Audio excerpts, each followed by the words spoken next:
Hello, my friends. Welcome back. It's episode 3 of our 7 Kids in 7 Tiers FM18 Experiment.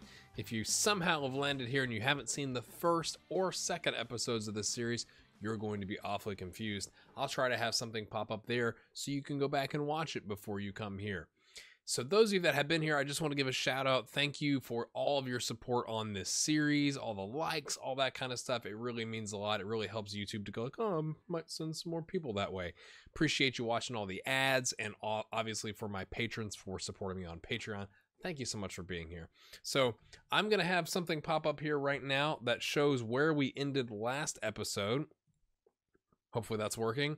So we had Chris Carpenter as our second most valuable player at 1.6 million. Oh, I gotta go back and change the euros to dollars because my other series. But okay, he's worth 1.6 million. We had Kim Hansen. LAFC paid 2.8 million, but he hadn't played much, so he's worth 2 million. He's gone down in value. Those kind of our $1 million players. Heino's up there at 875, doing well. Someone pointed out Jason Duncan at 20 U20 caps. I think won the U20 World Cup, and like we'll go look at his awards because he apparently had done some good stuff. But right now, you can pause this to look at that stuff to kind of review, and I'm going to go switch it back to dollars. Just 1 second. All right, there we go. That hasn't probably changed anything on your screen, but I've changed it. Maybe that's just a thing we do every time. I just have to pause in the middle of this recording and go, I should probably edit that out, but I'm not going to. I'm also curious to see really if Heino is going to be above 190 a week in terms of his pay. So I'm gonna make this disappear now, and we're gonna go name by name to see how they are doing. So actually, I have them on the short list this time because I remember to go back and do it. All right, let's go to the short list. That's just the player search short list. Okay, let's look. This is strange how this is like jacked up, but okay. Kim Hansen, who is the one worth 2 million, is worth 4.9. Has gone up on wages by 700 a week. Okay, but look, Chris, wait, not Chris. It was Heino. Where's Heino? I forgot to, oh, Heino, I'm sorry. I forgot to,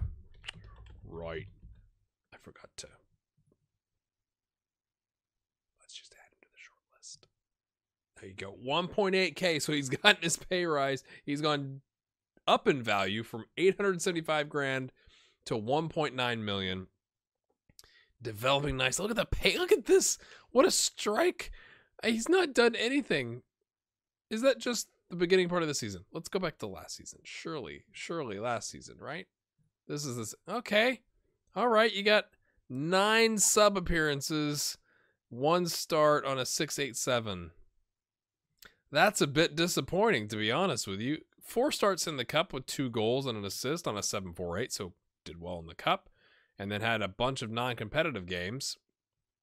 But league play, not going that well. Finishing's up to 12, so he's had some develop. I mean, he's 19, right? So he's still got some time to develop. 17 acceleration. You'd think you could just like pump the ball up, like hit that early cross, go long ball, let him just run onto it with 16 pace and 17 acceleration. That is insane. 15 determination, that's quite nice. Penalty taking has improved, I want to say. So physicals are really good. Has 8 U20 caps and 3 U20 goals. But, okay, that's interesting. So he's gone up in value, got the pay rise. He's on a first-team contract now. I'm wondering when that contract was signed. It was at the beginning of last season. So did he have an injury? No. So it's like they gave him a first team contract, but only gave him 9 substitute appearances. Am I reading that right? That's a bit odd. He's got a minimum release clause on 9.75 mil. Okay. So we'll have to see. I was hoping he would have played some more games, at least started some, gotten some goals in the Premier League at the top. But he's slightly unhappy. Interesting. What happened with Toronto? They won the league. Okay. Interesting. Okay, so that's Heino. I'm going to go back. We usually start with Chris Carpenter. I forgot to add Heino to the short list. So let's go Chris Carpenter. He was with the Montreal Impact. So he's changed. I guess I could go back to the short list, couldn't I? He's with FC Dallas now. He was on 1.4K. He's down to 725. Oh, he's on loan. He's on loan. Okay. So his contract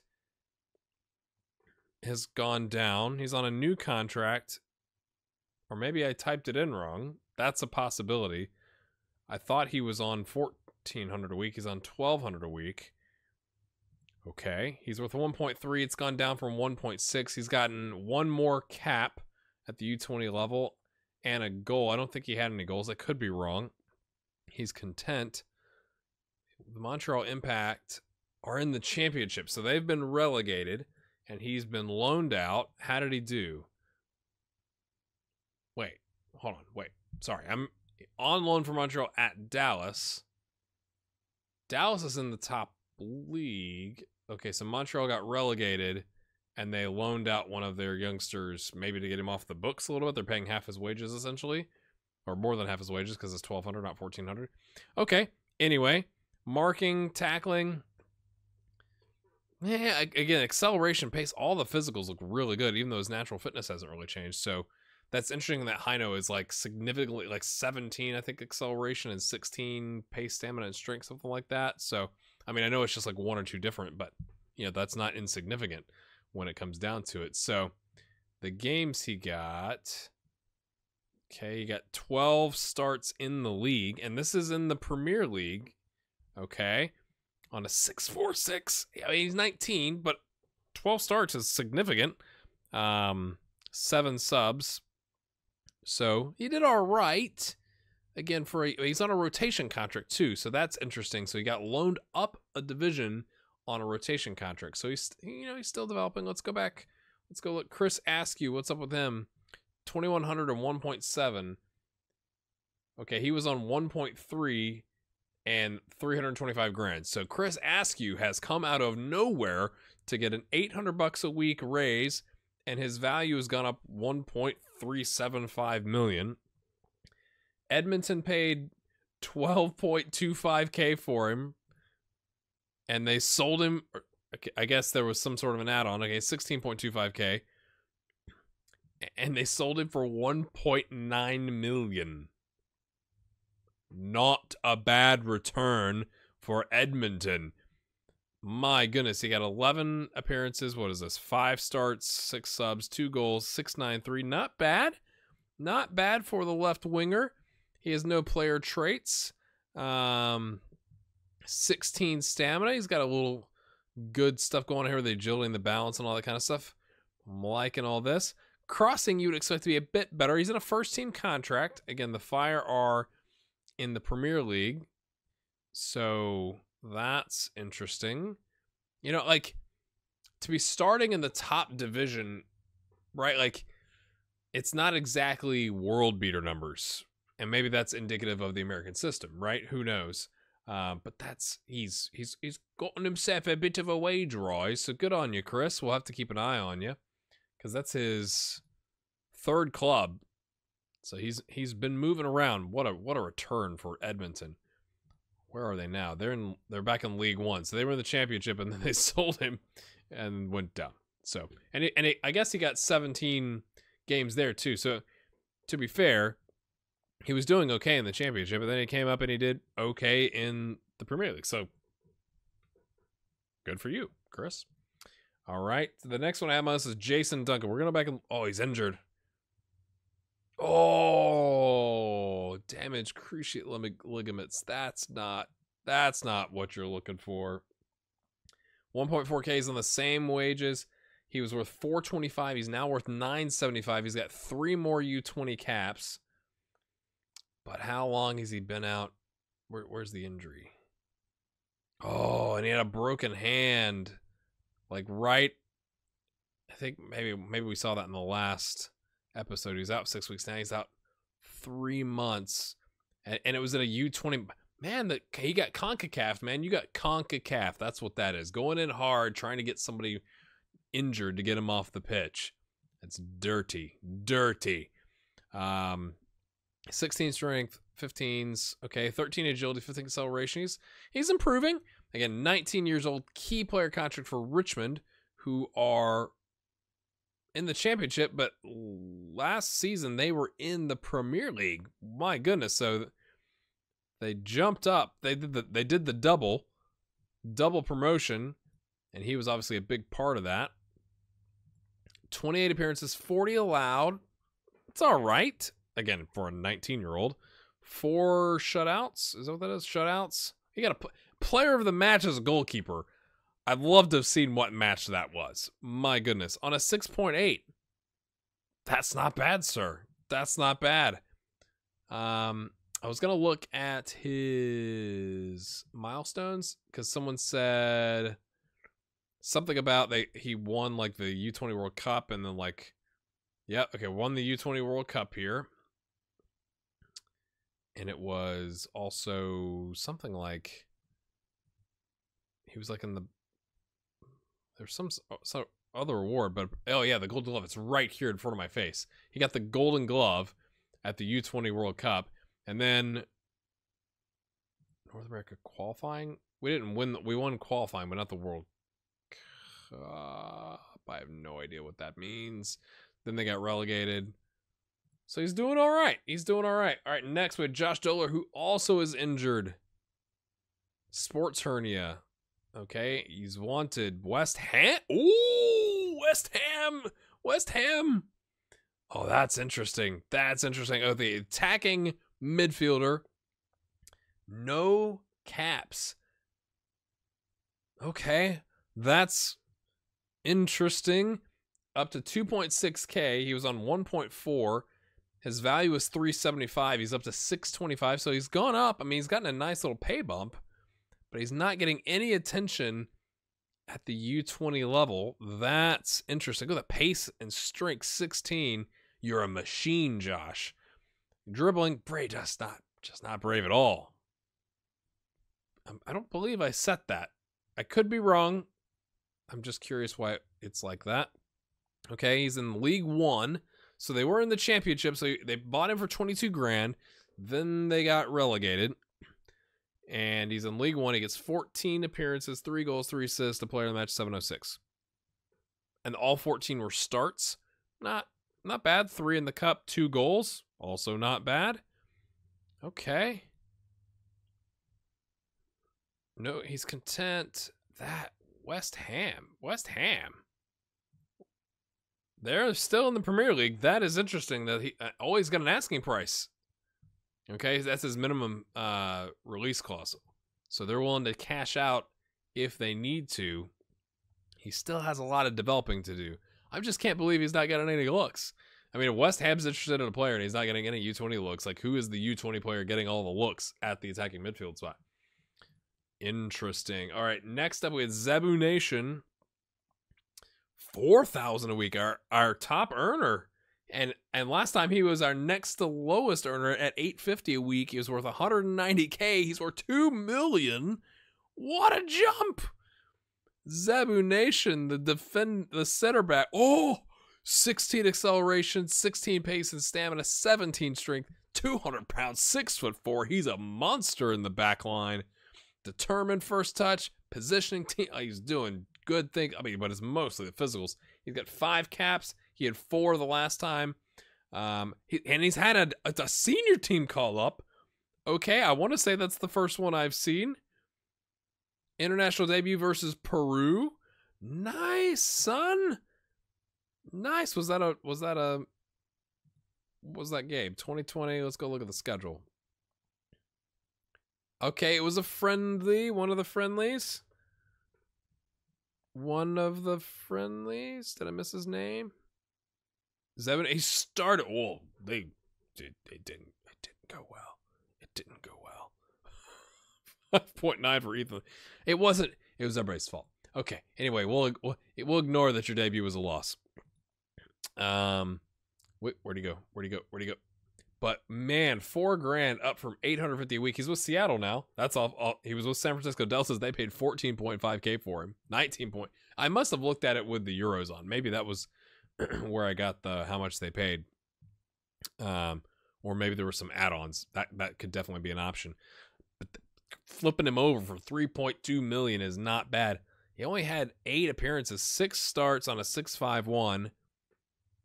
could be better. And that was, okay, he played for the Deltas in the same season, so he got 14 starts and a goal and a 6.67, and they were like, man, that's the kind of center back we want, I guess. It's because you've got high potential, right? So 6 starts, 2 subs, 2 yellow cards, 7 fouls, 6.51. Has some developing to do. But again, 19 years old, has already gotten a senior team call-up, has had 4 other U20 caps, and has gone up significantly on the wage front and the value. Not bad. All right, we had Kim Hansen, New York Red Bulls. Kim was with LAFC for okay.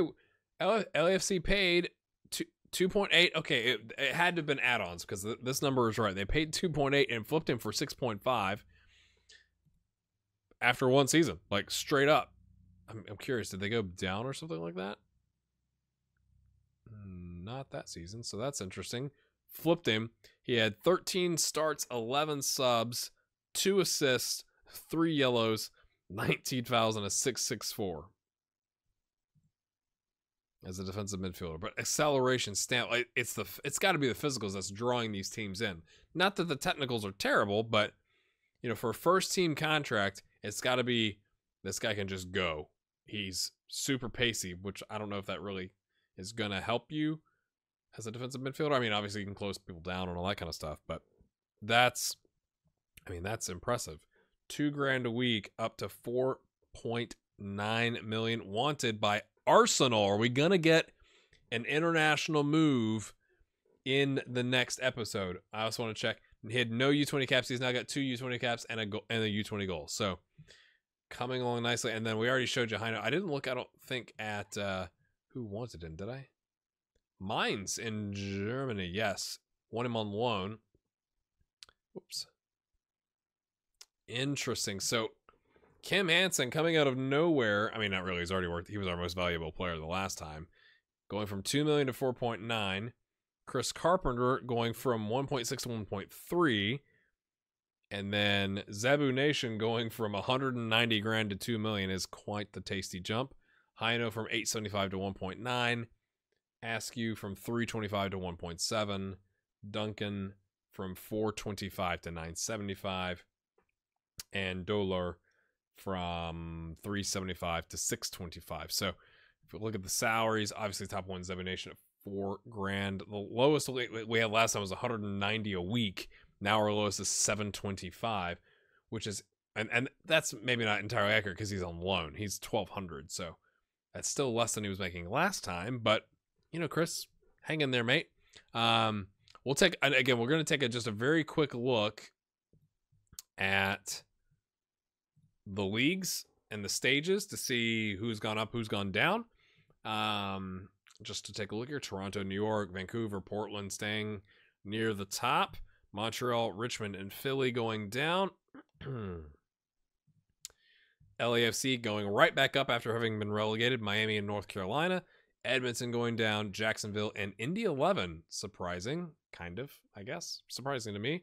And again, if you want to pause this to look for like your local team, something like that, feel free. I'm just kind of doing it quick. Oklahoma City, I think they'd been relegated, right? Yeah, they were relegated. They've gone back up. Harrisburg and Cincinnati, who have fallen down a little bit to League One, making their way back up. Colorado Springs, Fort Lauderdale, and Ottawa going down. Puerto Rico, Providence City. Are they doing it again? They are doing it again, my friends. They started off at Conference 2, and they've done the double. I want to say that happened the last time when we did the original experiment with the 7 tiers. The Baltimore Armor going up. How are they doing? So they've kind of, they're that team that goes up and down, between the 2 leagues. Ventura County, Richmond United, and the Cary Railhawks going down. Conference 1, Fresno, Real Colorado, Petadores, and then Buffalo, Empire, and Texans of Houston, who I feel like have bounced up and down, or maybe they've just done the double. Yeah, I remember them being, I remember mentioning them. Apparently it's because they've gone down twice. Sorry if you are a Texans-Houston fan.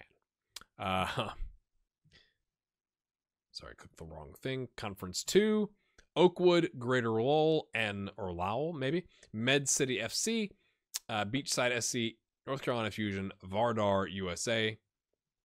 There's Nashville FC. Not off to a good start if you are excited about that MLS expansion. Tacoma, Kendall SC, and Lone Star going up. I just want to look. Do we still have the team that's like the Seahorses? The Brooklyn Italians made a run in the last version of the database. They are not making that run right now. This is just me being curious for myself. Let's hop ahead to the current season to look for the Seahorses. So the Seahorses, I just think it's a great name. Started off, okay, it's USL. And then they started off in Conference 1 and got relegated to Conference 2. But to be fair, they ended up in 4th last season. So they're still there. Yeah, I somehow missed that. So again, going back to our short list, I'm just thinking we've got West Ham. That's an international move potentially. You've got Arsenal. You've got Mainz. Let me know in the comments, who do you think and it could be, one of the other ones, right? Do you think any of the ones with current international teams coming after them, or European teams, whatever, non-American 7-tier teams coming after them, who's going to make the move if there's going to be a move made? Where are they going? Could be anywhere. Doesn't have to be one of the ones that wants them. Again, hopefully you're enjoying this. I think this is a fascinating little experiment. It surprised me how fast they went from Conference 3 to League 1 and then straight up. So that would lead me to believe there's not a lot of difference between Conference 3, 2, and 1. Those are kind of the same. So it's just been kind of interesting to me. So hopefully you're enjoying as much as I am. Make sure you hit that like button. Leave a comment. Let me know who you think is going to make an international move if it happens this season. And you might as well add in there, how much do you think that move is going to be for? What kind of a monetary value are we going to assign to it? And all right, that's all I have for you today. Make sure you check out this other stuff over here on the rest of the series on the channel. I'm rambling a bit right now, so I'm just going to cut this short. Have a good one. Thanks for being here.